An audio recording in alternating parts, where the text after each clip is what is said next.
Good afternoon, everyone. Sorry about that. I was just finishing off my mandolin practice session for today. You know how it is as musicians. You gotta, keep the fingers moving, and yeah, it's progress is being made on this particular instrument. You know, us high performing musicians, we get challenges put in front of us, which we got to overcome. So yeah, I'm having a lot of fun with this particular instrument. So I do apologize for that. So before we go anywhere, my name is Lewis. Welcome back to the channel. I hope you're all safe and well.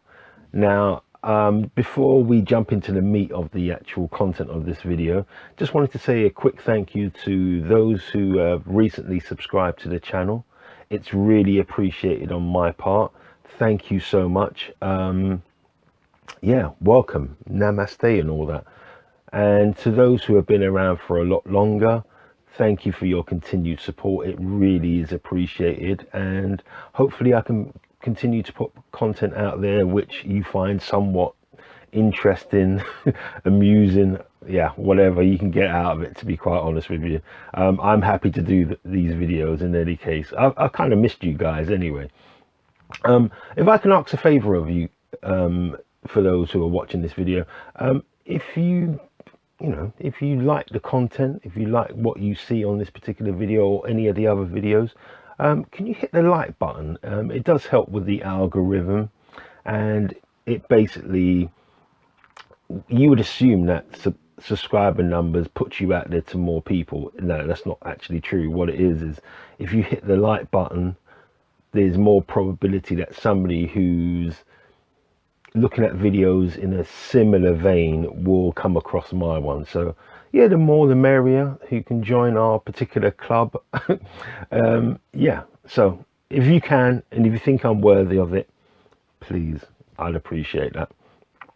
So on today's video, I've got 5 jazz albums for you, which some of which have been on my shelf for some time and I've never shown you it as part of a video for a number of reasons, and I'll go over that. And there's a few albums there that you may have seen released recently, but for whatever reason you kind of passed up on the opportunity, or you simply didn't know they existed. Any of those particular scenarios could be possible in this case. So I'm going to go through 5 albums with you, share some of my thoughts about what I think of these albums, where they fit in the pecking order of my collection and the wider scope of jazz, and we'll take it from there. So let's have a bit of fun today. It's a lovely day in London, not particularly warm, but it's bright and it's dry, and I'm going to be grateful for that. So let's start at the beginning. So the first album today I'm going to show you is on the CTI record label. It was released in 1971, and this is by the talented jazz guitarist Kenny Burrell, and the album's entitled God Bless the Child. Let me show you the cover images. Yeah, I quite like that.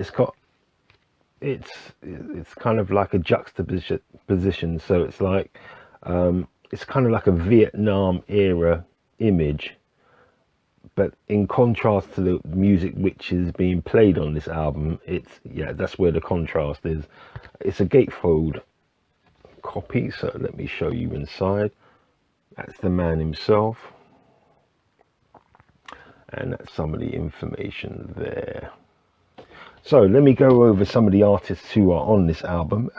Kenny Burrell himself, Ron Carter on bass, Billy Cobham on drums, Freddie Hubbard on trumpet, Hubert Laws on flute, and on percussion we have Ray Barretto and Airto Moreira. So that's a fantastic lineup. You can't deny that particular lineup stands up against pretty much any other lineup that you could put. It's that good. I mean, what could surpass it is like, a Miles Davis with John Coltrane type thing. That's the only thing what's going to be able to trump this particular list of musicians on this album. Now, I would, in thinking about this album, I would say it's, in terms of what I've got in my collection, it's not the most challenging of albums. It's a beautiful album, but it's not the most challenging, and that's because it's pretty much jazz standards. So it's tunes that I'm already familiar with, compositions I'm already familiar with. They're just, the lead instrument on this particular occasion is the lead guitar, so it's got a different sound to it. Now, part of the reason why I bought this particular album is I'm just trying to think of how many albums I have by Kenny Burrell. I don't think I have that many. So when I heard this, I did like it in and of itself. But what made me pull the trigger was I wanted, a few examples of his particular work, just so that I know in my memory what his standard, what he's capable of doing. So, yes. So it is a lovely album, like I said, but what's important in terms of your purchasing decision will be where you're approaching jazz from. So say for example you've come to jazz through the understandable route of Miles Davis, John Coltrane, that sort of level of artist. You're probably going to like this in terms of the melodic structure and the way it's being played. You probably will enjoy it. You will see the merit in it. Now, if you come from maybe ECM label, that's your experience of jazz, that type of label output, or you've heard some of my, well, you've viewed some of my other videos, and I thank you for doing that, you may find that this album's a bit safe for you. I think it's worthy in and of itself. That's why I own it. But I do want you to kind of measure your kind of expectations with it in terms of it's, and this is not to be rude about the album or anything like that, but it's more on the safe side of jazz. There's nothing too challenging on it. But part of its beauty is that you can play it from beginning to end without skipping tracks, and there's nothing there which is going to offend you, jar you, anything like that. It's a nice journey. It's nice, and if you measure your expectations at that level, you won't be disappointed by it. Now, I'm just trying to think of there's at least, it's a 5-track album. 3 of the tracks, oh, I should have told you, Don Sebesky is the arranger on this particular album. Again, a CTI mainstay. So once you get to know that label, the name Don Sebesky will ring out quite often, and you know that, well, not only Creed Taylor itself, but Don Sebesky is kind of like a sign of quality. You're not gonna be cheated in terms of content. That's not gonna happen. Now, I'm going to leave links down below for you to hear at least one of the tracks from this album. It's just, if you don't have it, do consider it, but be careful on being overcharged for it. Now, I would stand my ground and wait for this album to be, because it can come in at Tone Poet type money for it, and I'm not sure necessarily, because I don't buy Tone Poet series albums anyway. I think they're overpriced. When you're looking at retailers, they're probably going to put this at the same sort of level of pricing. If you can hold off, and particularly on vinyl, if you can hold off and wait for it to be discounted, that's when I say pull the trigger and pull it immediately. I can't remember when I actually bought this album. I've had it for quite some time, and I think I waited until it was at a reasonable price for me to pull the trigger on it. I wasn't going to pay the high end prices. I just rather buy something else. So bear that in mind. If you are buying it on another format other than vinyl, CD, or if you're downloading it or whatever, then it's going to be a much better proposition for you. But as I said, I'm going to leave a link down below so you can hear an example of one of the tracks yourself, see what you think, and see if it fits into your catalog. So that's not your catalog, but your collection. So yes, that's the first album today. We'll press on with the others. I think that's a good start, that particular one. But like I said, it's for the beginner in jazz. That's the kind of level of expectation that I would, you know, I would describe it as. If you've got a more sophisticated palette, you probably won't like. Yeah, you probably go yeah. But anyway, so the second album today is on the Blue Note record label. It's one of their more contemporary releases, and this particular album, I'd seen it in the wild, was intrigued by it, and by the time I got round to listening to it, where I tried to purchase it from, they had run out of stock of it, so I had to wait for it to be repressed. It's a 1998 original release, as I said, on the Blue Note label, and it's the Brian Blade Fellowship. I think that's a really good cover. I quite like the look of the leather looking jacket stroke coat. I quite like that. And that's the reverse side. Oh, there is some internal stuff as well. Let me just show you that. There you go. And the reverse side here. I quite like that image. Yeah.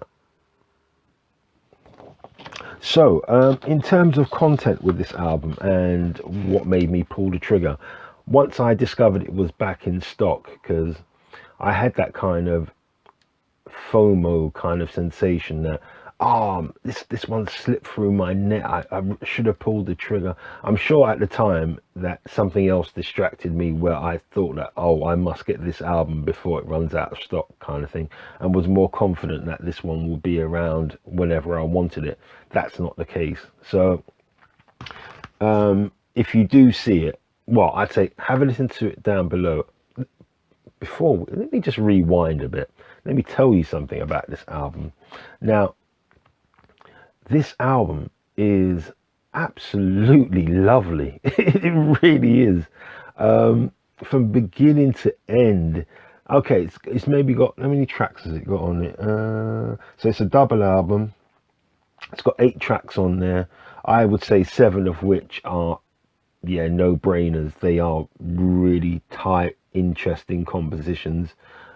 Display a level of originality really seen in the contemporary jazz. So I will go that far with it, to be quite honest. The musicians play, and I do say this quite often, but it's apt. They do play with panache. There is a delicacy there as well, but the overall experience, again, if you're starting your jazz collection, this is a really good album to have in your collection, because you won't be disappointed. Every time you play it, you will find something new that you hadn't heard before, and it's a strong body of work. It really is. But I can understand if your tastes have been directed towards the classics, the big hitters in jazz, that you may not perhaps think this is something that you're gonna like. But I'd say give it a listen, then decide from there. You can choose what order in which you hear albums, but I certainly think this is one for your consideration. I bought it. I'm absolutely ecstatic that I own it finally. I should have got it earlier, to be quite honest with you. So yeah, it gets the seal of approval from me, definitely. It's a lovely journey in jazz, this particular one. So, as I said, Brian Blade Fellowship. It's an 8-track album from Blue Note. Pricing for this, that might be a stumbling block, because I don't, if memory serves me correctly, it wasn't necessarily cheap for this album. You got to make a decision yourself in terms. I think bang for buck, I was happy to pay whatever I paid for it, and I'm not saying it was necessarily cheap, despite it being a contemporary album. I think they do small runs of these as well, So if you do see it, once you listen to the track or you've listened to the entire album, if you do see it out in the wild, try and get your hands on it, because you may find that if you hesitate on this occasion, it might be a year, 2, 3 years before a repress is available to you. So I'm not trying to panic you or anything. You must do what you must do. But yeah, I just want to give you the kind of like probably the scenario which you will face if you do see it in the wild and don't, buy it at that stage. How long the waiting time probably will be to get another copy of it. So there you go, that's the second one. The third album today is an interesting piece. It's a 1971 recording. Trying to work out where. Oh, this is Venezuelan, but yeah, Venezuelan jazz. Yeah, this album kind of intrigued me as well. Really unsung. It was originally on the Orlando record label, or Musica Infinita. It's by a gentleman called Jerry Weil, or Weil, but I think it's Weil, and the album is entitled The Message. Let me take it out of the sleeve so you can see it a bit better. There you go. Now again, I've had this album I think I've had it for some time, definitely a couple of years. It's not the original, it's a repress, which I'm quite happy about. Let me see if there's anything inside it. Oh, there is. So yeah, let me show you both sides of it. Yeah, I quite like the cover, and here is some information about the artist in the inside as well. Now, this particular jazz album is a kind of hybrid, because it's jazz and blues. Now, I don't mind blues. I just don't consciously buy it, and I don't. You never know. I might just stray into that particular the area of music, or that genre of music at some stage in my kind of buying career type thing. I might just embrace it, but at this moment I'm not entirely convinced by it. I'm just thinking to myself, there's so much jazz, let me just stick with that. If I keep moving between genres, I'm going to miss out on something that I really wanted in jazz at some stage, so I'd rather just stick to that. So that's part of my reasoning behind it. Now, it's really underrated, this album, and for whatever reason, the jazz tracks which are contained on this album are really, really interesting. They don't sound like anything else, and that's one of the good things about world jazz as such, is that you are getting a different flavor and interpretation and musical experience from somebody who's resides and brought up and has their formative learning in a territory other than North America, hence why their sound in jazz sounds different to what you probably would expect. But it's not experimental or anything like that. It falls easily within the boundaries of jazz that you would have encountered. It's just that this particular album, probably it's definitely underrated. There's no doubts about that. But because it's a bit of a mishmash of genres, and it's between two, it's between blues and jazz. I don't really like the blues side of it, but the jazz side of things I really do like. And it's a 6-track album. It's a very pleasant journey. I'm going to leave a link down below so you can hear at least one of the tracks from this album. And I didn't buy it on a whim. I knew exactly what I was doing, but it was one of those albums that once I bought it and listened to it in its entirety, it was put on the shelf and kind of forgotten about, which is a real shame, because once I rediscovered that I actually own it, I hadn't forgotten that I owned it, but I hadn't listened to it with the frequency in which you probably need to really appreciate what's going on. So once I rediscovered what was the material on it, it's like chef's kiss. This is this is really good. But I wouldn't expect the beginner in jazz to know about this particular album. Not to say that the work is difficult, it's just that when you're beginning in jazz, there's so many other avenues that you can take. And I'm not saying it's right or wrong, I'm just saying to build up your understanding of jazz, this is again one of those albums that I wouldn't direct a newbie in jazz to. It's just because it's a bit offbeat as well. But not to say it's not rewarding, it's not to say it's not good, it's not to say that it doesn't have the quality of musicianship that, you know, the other two albums which I've shown you already, you know, it doesn't possess it. It does, it's just a different sound. So you kind of have to train yourself and your taste into seeing what's going on. And I've got one album in particular which I'm going to show you in a couple of albums time, which I had to contemplate for years about what was going on, but I'll explain it when I show it to you. So this particular album, I think you might struggle to get hold of it on vinyl. Certainly on CD, or you know, or you're downloading it, or that kind of, you know, music streaming sites. You may or not.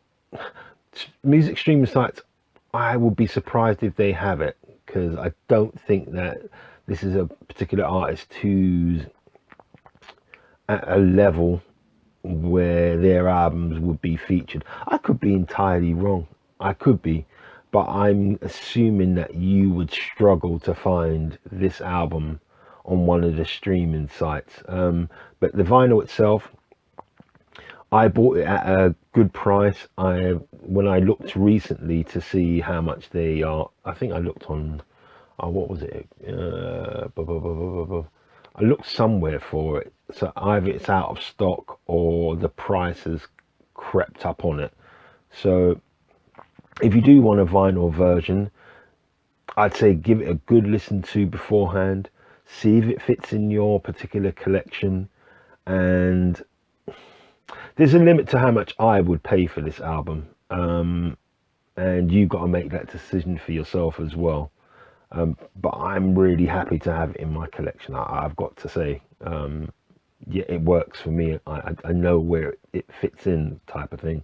But that's price to performance ratio starts to get a bit skewed if you're paying over the odds for it, and you could find yourself in that situation with the vinyl version of it. CD, and like I said, some of the downloading, you're going to get it at a much more, you know, sensible price for it, for what it is. Interesting journey in jazz, very interesting. And like I said, for the intermediate collector or collector of some, you know, decades experience, you've either got this already, or when you hear it you kind of go, yeah, that might fit into mine. But again, you're gonna have to decide on price whether or not it works for you. So that's the third one. The fourth one today was an absolute joy to get my hands on, and for a number of reasons. The content itself was very interesting, and yeah, I'll kind of give you the context in just a moment if I can work it out. What the original release date for it is. Let's see if I can do that without wasting too much time. I think it's 1979. It's by, oh gosh, here we go. Masao Nakajima Quartet. And the album's entitled Kimosabe. Okay, let me just show you that. That's the front cover. That's the reverse. And let me show you the gatefold as well. So this is a repress. Can't tell you what at this moment what the original record label is, because I can't.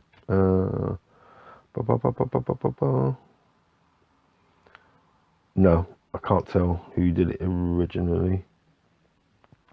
Um, yes, so this repress was on the BBE record label, BBE, and I'm going to do a video at some stage about the BBE label and how they fundamentally changed my perspective in terms of music appreciation. And I mean through their entire catalog, which covers so many different genres.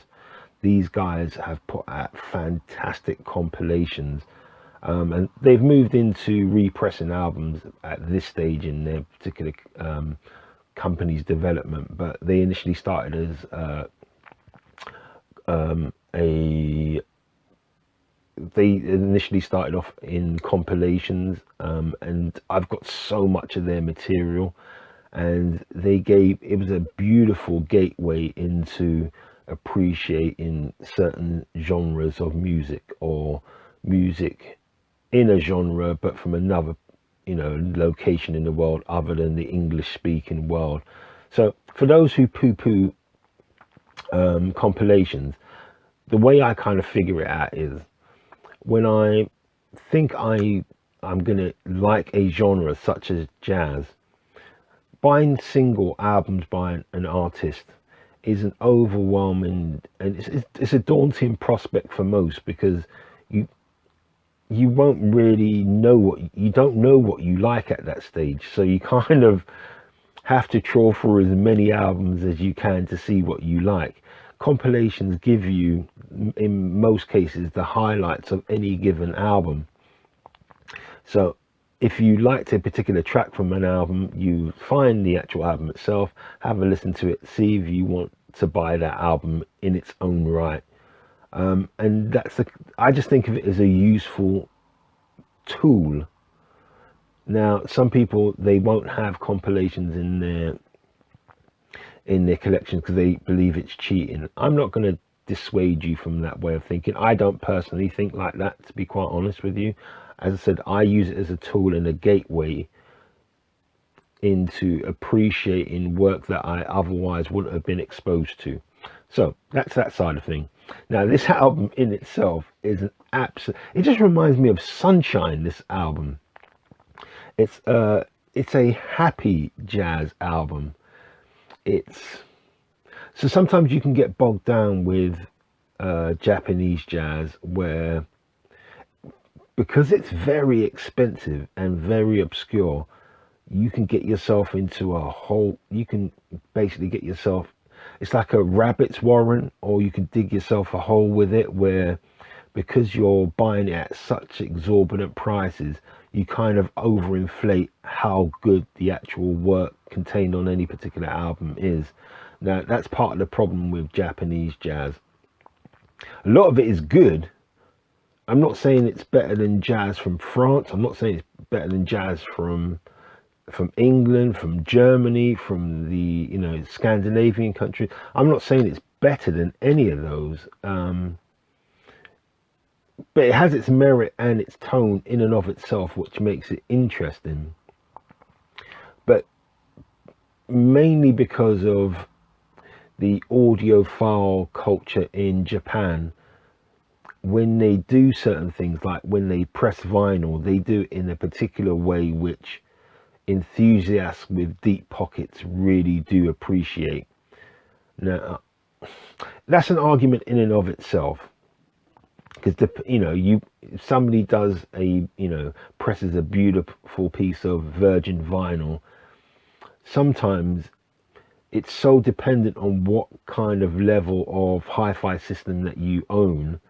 Will you be able to extract the full benefits of it? So you say, for example, with the ultra high quality vinyls that you can get from with Miles Davis, John Coltrane, that type of thing, they're very expensive. The packaging is beautiful, but you do have to bear in mind, if you have a budget hi-fi system, particularly turntable, you won't be able to extract everything out of it and get the full benefits for how much that piece of vinyl costs you. So you kind of got to weigh it up, to be quite honest with you. So BB has done a fantastic job of finding certain jazz albums which they're re-releasing under their own, under their umbrella, and they're doing it at more reasonable prices. So it could be 20-25% at best less expensive than the Japanese version of that same album. Now, would the Japanese one ultimately sound better on a turntable? Maybe, but the prices for these Japanese albums are so exorbitant. You have to talk yourself into, yeah, it actually sounds better. I'm not sure that it is, but I do balk at some of the prices that they're charging for Japanese vinyl. Yes, there is the pressing issue. Yes, there is an import issue as well, which raises the price of things. But it doesn't have to be that way, and BBE have found the solution to it. So that's the background to Japanese jazz. This album, as I said, Sunshine. It's a lovely piece. Now, let's see how many tracks are on here. There are 6 tracks on there. I was introduced to this album with the Kimosabi track. Now, I like the track, I must admit.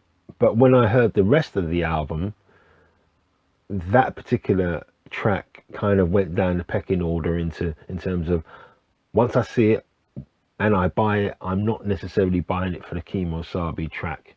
So there are at least 2 other tracks on here which I much prefer, and I will leave a link down below for you to hear the track that I choose from this album. I'll leave it a link down below for you to hear it for yourself and decide, whether or not it works for your particular collection. But I'm really glad to get my hands on this. I have a modest selection of Japanese jazz at this moment in time, and this is a welcome addition, I must admit. Yeah, I'm quite proud of myself. If you do see this out in the wild, you might be able to get this at a discounted price. As I said, because this is the BBE version of it, you might be able to get one over on the retailer.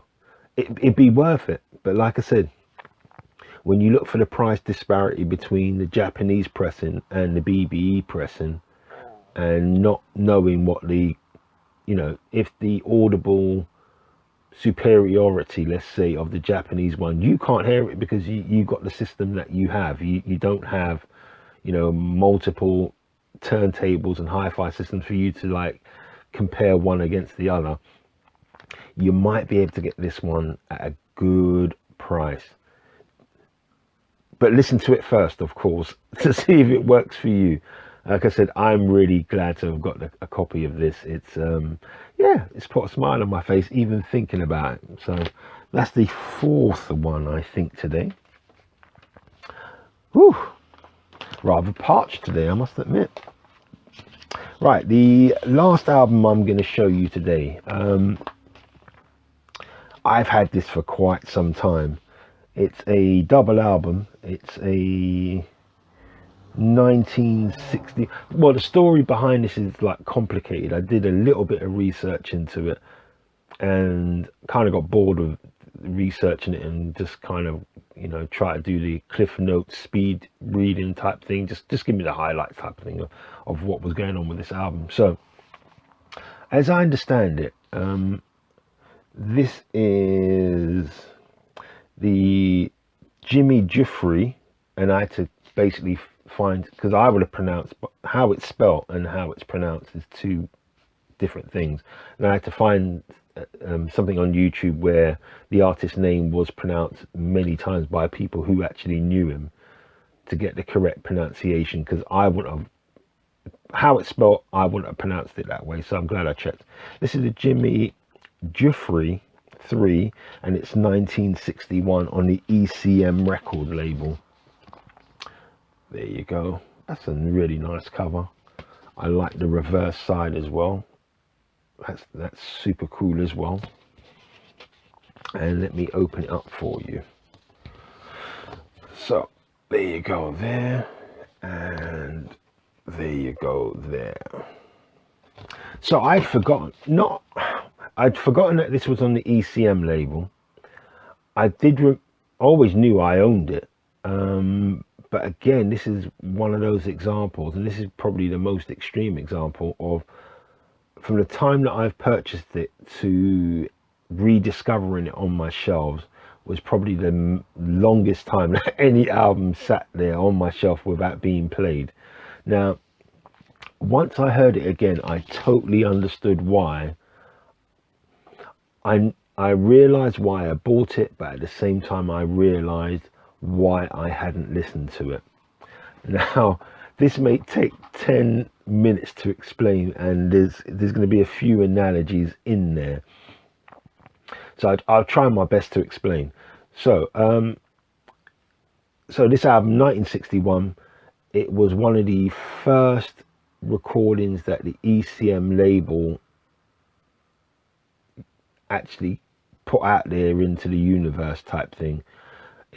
So I think at the time in which it was initially released, which was in a very small kind of like run, the general public and the music critics were in union in terms of thinking that they just didn't know what to think of this album. And I totally understand why. I totally get it. Yeah, so this is a re-release from, I think this might be a 90s pressing. I'm not even entirely sure.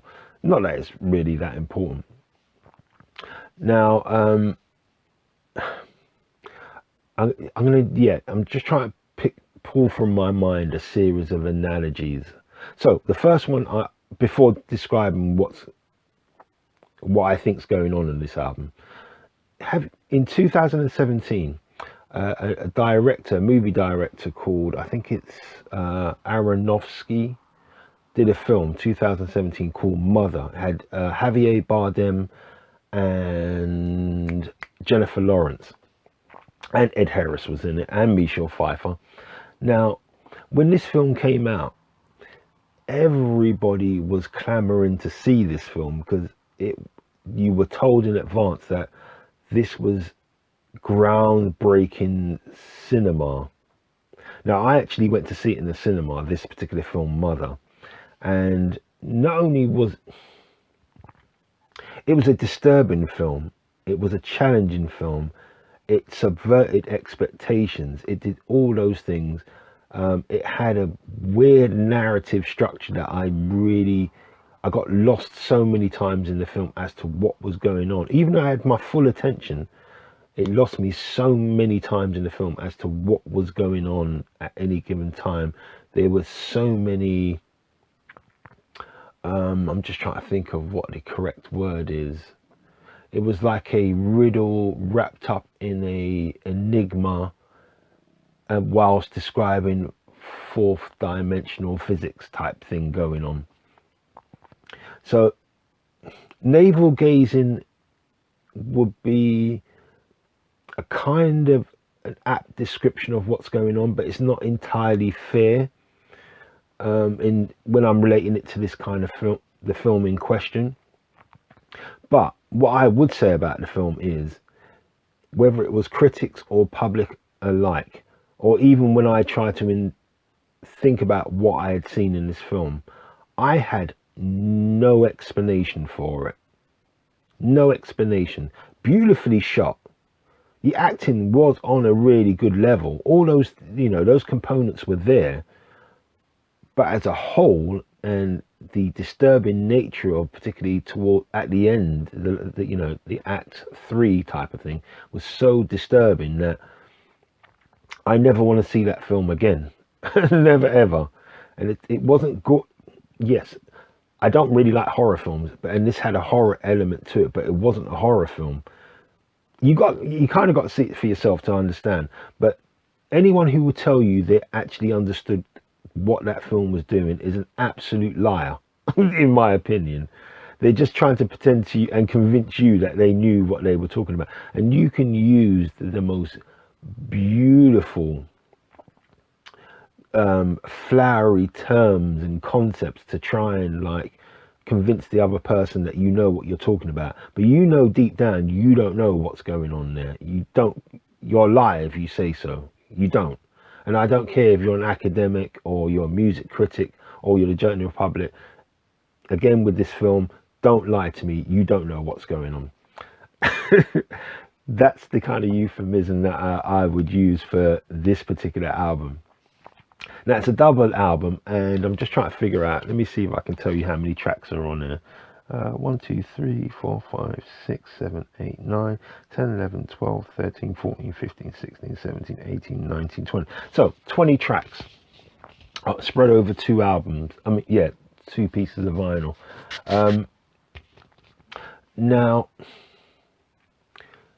is it beautiful? Yes. Is there high levels of musicianship? Yes. Is there a tone in imagination that you won't find anywhere else? Yes, yes.